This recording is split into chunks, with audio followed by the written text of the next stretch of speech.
भक्तजनों, आज आप सुने बृहस्पतिवार का दिन बृहस्पति भगवान का व्रत कथा। भारत वर्ष में एक प्रतापी और दानी राजा राज करता था। वो नित गरीबों और ब्राह्मणों की सहायता करता था। यह बात उसकी रानी को अच्छी नहीं लगती थी। वो ना ही गरीबों को दान देती, ना ही भगवान का पूजा करती थी और राजा को भी दान देने से मना कर देती थी। एक दिन राजा शिकार खेलने वन को गया हुए थे, तो रानी महल में अकेली थी। उसी समय बृहस्पति देव साधु भेष में राजा के महल में भिक्षा के लिए गए और भिक्षा मांगी। रानी ने भिक्षा देने से इनकार किया और कहा, हे साधु महाराज, मैं तो दान पुण्य से तंग आ गई हूँ। मेरा पति सारा धन लुटाते रहते हैं। मेरी इच्छा है कि हमारा धन नष्ट हो जाए, फिर ना रहेगा बांस और ना बजेगी बांसुरी। साधु ने कहा, देवी तुम तो बड़ी विचित्र हो। धन संतान तो सभी चाहते हैं, पुत्र और लक्ष्मी तो पापी के घर भी होने चाहिए। यदि तुम्हारे पास अधिक धन है तो भूखों को भोजन दो, प्यासे के लिए पियाऊ बनवाओ, मुसाफिरों के लिए धर्मशाला खुदवाओ। जो निर्धन अपनी कुंवारी कन्याओं का विवाह नहीं कर सकते हैं, उनका विवाह करवा दो। ऐसे और कई काम है जिनके करने से तुम्हारा यश लोक परलोक में फैलेगा। परंतु रानी पर उपदेश का कोई प्रभाव ना पड़ा। वो बोली, महाराज आप मुझे कुछ ना समझाइए। मुझे ऐसा धन नहीं चाहिए जो हर जगह बांटती फिरूं।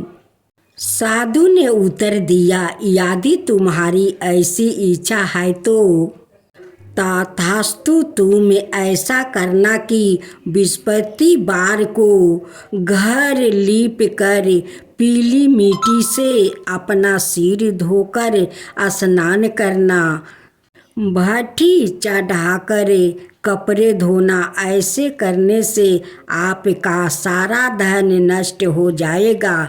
इतना कह कर वो साधु महाराज वहाँ से अलोप हो गए। साधु के अनुसार कही बातों को पूरा करते हुए रानी को केवल 3 बृहस्पतिवार ही बीते थे कि उसकी समस्त धन संपत्ति नष्ट हो गई। भोजन के लिए राजा का परिवार तरसने लगा। तब एक दिन राजा ने रानी से बोला कि हे रानी, तुम यही रहो, मैं दूसरे देश को जाता हूँ, क्योंकि यहाँ पर सभी लोग मुझे जानते हैं। इसलिए मैं कोई छोटा कार्य नहीं कर सकता। ऐसा कह कर राजा परदेश चला गया। वहाँ पर वो जंगल से लकड़ी काट कर लाता और शहर में बेचता। इस तरह वो अपनी जीवन व्यतीत करने लगा। इधर राजा के परदेश जाते ही रानी और दासी दुखी रहने लगी।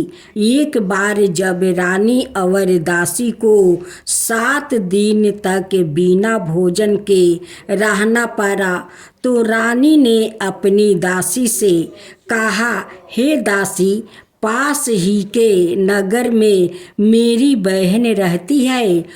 वो बड़ी धनवान है। तू उसके पास जा और कुछ ले आओ, ताकि थोड़ी बहुत गुजारा बसर हो जाए।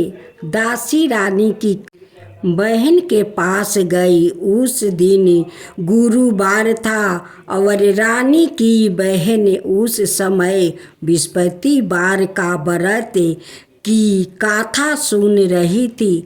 दासी ने रानी की बहन को अपनी रानी का संदेश दिया, लेकिन रानी की बड़ी बहन ने कोई उत्तर नहीं दिया। जब दासी को रानी की बहन से कोई उत्तर नहीं मिला तो वो बहुत दुखी हुई और उसे क्रोध भी आया। दासी ने वापस आकर रानी को सारी बात बता दिया। सुनकर रानी ने अपने भाग्य को कोस रही थी। उधर रानी की बहन ने सोचा कि मेरी बहन की दासी आई थी, परंतु मैं उसे नहीं बोली, इससे वो बहुत दुखी हुई होगी। कथा सुनकर और पूजन समाप्ति करके वो अपनी बहन के घर आई और कहने लगी, हे बहन, मैं बृहस्पतिवार का व्रत कर रही थी।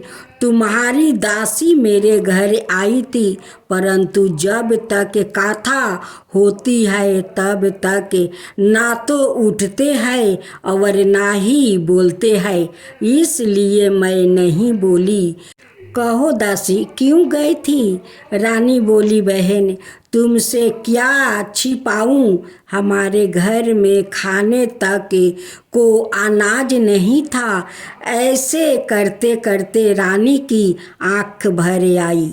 उसने दासी समेत पिछले 7 दिनों से भूखे रहने तक की बात अपनी बहन को विस्तार पूर्वक सुना दिया। रानी की बहन बोली, देखो बहन, भगवान बृहस्पति देव सबकी मनोकामना को पूर्ण करते हैं। देखो, शायद तुम्हारे घर में अनाज रखा हो। पहले तो रानी को विश्वास नहीं हुआ, पर बहन के आग्रह करने पर उसने अपनी दासी को अंदर भेजा तो उसे चुपचाप अनाज से भरा एक घड़ा मिल गया।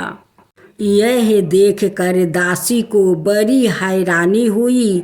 दासी रानी से कहने लगी, हे रानी, जब हमको भोजन नहीं मिलता तो हम व्रत ही तो करते हैं, इसलिए क्यों ना इनसे व्रत और कथा की विधि पूछ ली जाए ताकि हम भी व्रत कर सके। तब रानी ने अपनी बहन से बृहस्पतिवार व्रत के बारे में पूछा। उसकी बहन ने बताया, बृहस्पतिवार के व्रत में चने की दाल और मुनका से विष्णु भगवान का केले की जड़ में पूजन करे और दीपक जलाए, व्रत कथा सुने और पीले भोजन ही करे। इससे बृहस्पति देव प्रसन्न होते हैं। व्रत और पूजन विधि बताकर रानी की बहन अपने घर को लौट गई। 7 दिन के बाद जब गुरुवार आया तो रानी और दासी ने व्रत रखा। गुड़ साल में जाकर चाना और गुड़ लेकर आई, फिर उसे केले की जड़ और विष्णु भगवान का पूजन किया। अब पीला भोजन कहाँ से आए, इस बात को लेकर दोनों बहुत दुखी थे। चूँकि उन्होंने व्रत रखा था, इसलिए बृहस्पति देव उनसे प्रसन्न थे, इसलिए वो एक साधारण व्यक्ति का रूप धारण करे 2 थालों में सुंदर पीले भोजन दासी को दे गए। भोजन पाकर दासी प्रसन्न हुई और फिर रानी के साथ मिलकर भोजन ग्रहण किया। उसके बाद वो सभी गुरुवार को व्रत और पूजन करने लगी। बृहस्पति भगवान की कृपा से उनके पास फिर से धन संपत्ति आ गई, परंतु रानी फिर से पहले की तरह आलस्य करने लगी। तब दासी बोली, देखो रानी, तुम पहले भी इस प्रकार आलस्य करती थी। तुम्हें धन रहने में कष्ट होता था, इस कारण सभी धन नष्ट हो गया।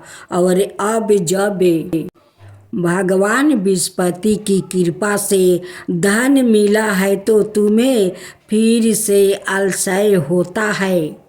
रानी को समझाते हुए दासी कहती है कि बड़ी मुसीबतों के बाद हमें यह धन पाया है, इसलिए हमें दान पुण्य करना चाहिए, भूखे मनुष्य को भोजन करवाना चाहिए और धन को शुभ कार्य में खर्चा करना चाहिए, जिससे तुम्हारे कुल का यश बढ़ेगा, स्वर्ग की प्राप्ति होगी, पितरों प्रसन्न होंगे। दासी की बात मानकर रानी अपना धन शुभ कार्य में खर्चा करने लगी, जिससे पूर्ण नगर में उसका यश फैलने लगा। भक्तों जनों, अब आप बृहस्पति देव का आरती सुने। ओम जय बृहस्पति देवा, जय बृहस्पति देवा, छिन छिन भोग लगाऊं केदली फल मेवा। ओम जय बृहस्पति देवा, तुम्ही पुराण परमात्मा, तुम ही अंतर्यामी, जगत पिता जगदीश्वर, तुम ही सबके स्वामी। ओम जय बृहस्पति देवा, चाना मेरी निजी निर्मल सबके पातक हरता, सकल मनोरथ दायक कृपा करो भक्तो। ओम जय बृहस्पति देवा, तन मन धन अर्पण करो, जो जन शरण पारे, प्रभु प्रकट तब हो करे, आकर दुआरे खारे। ओम जय बृहस्पति देवा, दीन दयाल धन निधि, भक्तन के हितकारी, पाप दोष सब हरता, पाव बंधन हारी। ओम जय बृहस्पति देवा, सकल मनोरथ दायक, सब संशय तारो, विषय विकार मेटाओ, संतन सुखिकारी। ओम जय बृहस्पति देवा, जो कोई आरती आपके प्रेम सहित गावे, सृष्टानंदन वंदे, सो सो निश्चय पावे। ओम जय बृहस्पति देवा।